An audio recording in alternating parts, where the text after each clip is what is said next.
আমরা নিজেরা বা আমাদের সন্তানকে ইবাদতের অংশ হিসেবে আমরা কোরআন তেলাওয়াত করতে উদ্বুদ্ধ করি, কিন্তু আরবি আমাদের মাতৃভাষা না হওয়ার কারণে আমরা এর যে মূল অন্তর্নিহিত নির্যাস, এই নির্যাসটা মন থেকে ফিল করতে পারি না। মুফতি আফজাল হোসেন ইলিয়াসের কোরআন মেড ইজি এই বইটা এই সমস্যাটার চমৎকার একটা সমাধান হিসেবে উপস্থাপন করা হয়েছে।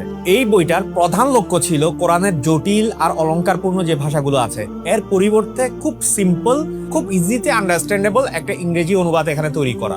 এই বইটার সবচেয়ে অনন্য দিক হলো প্রতিটা শব্দের এই যে প্রথম যে লাইন, আমি আপনাকে এই জিনিসটা দেখাই। এখানে এই যে রবের কথা বলা হয়েছে, এখন এই রবের মিনিংটা কি, এটার বেশ কয়েকটা সিনোনিম এখানে চলে আসছে। সিনোনিম গুলা থেকে আমরা এই জিনিসটার কোনো না কোনো ওয়ার্ডের মাধ্যমে নিজেকে কিন্তু রিলেট করতে পারি, কিন্তু এমন অনেক শব্দ আছে যেটা হয়তো আমরা বুঝি না। এই এক লাইনের মধ্যেই প্রথমে আরবিটা পাচ্ছি, আরবির পাশে মিনিংটা পাচ্ছি, মিনিংটার পাশে এই যে তাফসির, যে অন্তর্নিহিত নির্যাস, সেই নির্যাসটা যেন হৃদয়ে ধারণ করতে পারি, সেই ধারণ করার জন্য সক্ষমতা তৈরি করে দিচ্ছে এই কোরআন মেড ইজি বইটা। তাফসিরে জালালাইন, তাফসিরে উসমানী, নোবেল কোরআনের মতো অনেকগুলো ডিটেল তাফসির থেকে খুব সামারাইজড ভাবে জিনিসটা উপস্থাপন করা হয়েছে, যেন কোরআন মেড ইজি বলতে যে কথাটা আগে বলছিলাম, ঠিক সামারিটা আমার নিজের মনের মধ্যে বসে যায়। আর এই বসে যাওয়ার ফিলটা যেন খুব সহজে বুঝতে পারি, সেটা খুব সামারাইজড একটা বইয়ের মধ্যে পুরা কোরআনটাকে আমরা যে শুধুমাত্র যদি একটা চ্যালেঞ্জ নিই নিজের সাথে নিজে, যে নাইট টাইমে শুধু অন্ততপক্ষে 1 পৃষ্ঠা করে কোরআন বুঝে পড়বো, এই চ্যালেঞ্জটা যদি আমরা নিই,